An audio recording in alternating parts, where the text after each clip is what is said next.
So let me go ahead and share with you some reasons why you might want to go in for the Galaxy A55 5G. Battery life on the Galaxy A55 is impressive, and if I'm to be very honest with you, the Galaxy A55 can last you throughout the day on a heavy use.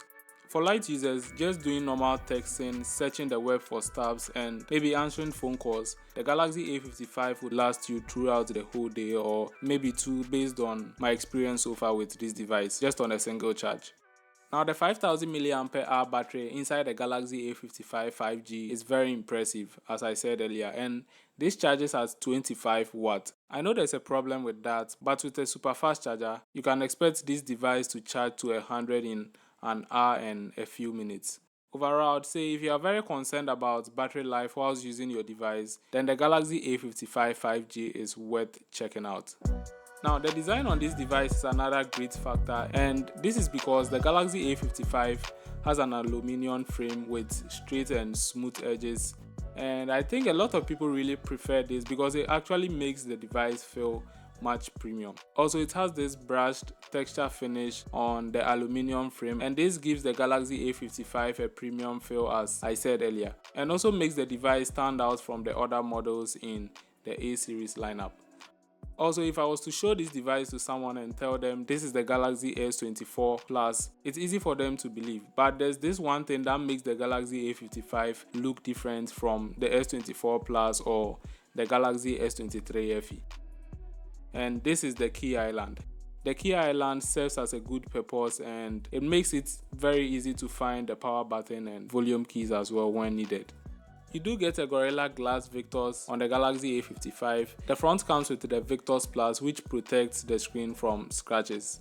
But this doesn't mean your screen isn't going to scratch when it falls. I don't know if you can see this, but yeah. The top side houses the SIM card tray with an option for another SIM card or SD card if you want to expand your storage, and this comes in handy most of the time. Did I tell you there's a new hardware feature added to the Galaxy A55? This wasn't even available on the Galaxy A54. So Samsung adding this feature to the Galaxy A55 makes this a big plus. Now I'll tell you more about this later in the video. So the speakers on the Galaxy A55 sound good and would give you similar experience to what you get on the Galaxy S24 series or what the Galaxy S24 series delivers. Although it's not going to be that loud and rich, but the sound coming from these stereo setups is so good, and this makes it very impressive for consuming audio content or video content without the need of you getting an earphone, unless you just want to go into private mode. To make the speakers on this device sound more rich, you can even apply these settings to other Samsung devices. Now you head over to settings, then you go to sound and vibrations, you scroll down to sound quality and effects, and toggle on the switch next to the Dolby Atmos feature. Very simple. Okay, do you remember I told you the Galaxy A55 has a new hardware special feature? Now this feature is eSIM support, and so far this is Samsung's first device to come with eSIM support.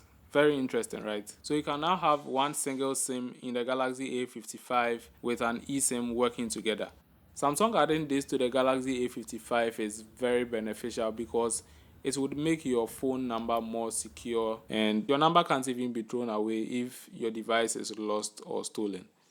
Now I know you are not expecting this, and I know what you are thinking, but performance on this device is so smooth, and the Galaxy A55 would handle each and every task you throw at it, such as video and photo editing, playing some games in medium or high graphics, and other day-to-day tasks you can think about. Now, texting and browsing through social media apps works very fine with no issues. So far, I've not noticed any lagging here and there. And this is all made possible because in the Galaxy A55, you are getting the Exynos 1480 chipset, which would ensure more power and battery efficiency. Okay, so you and I both know Exynos has a bad track record with some of their chipsets, but this time around, I can say I'm very impressed. Now, when it comes to heating issues, this depends on how you use the device. Overall, I did say performance on this device is very, very impressive, and this device would serve you very well in your daily activities. Now to the cameras. Now my sixth reason to get this device is the cameras. You get a 50 megapixel lens with OIS, a 5 megapixel ultra wide and a macro lens. Now just take a look at these photos taken both outdoors and indoors with the Galaxy A55. How good do you think these photos look?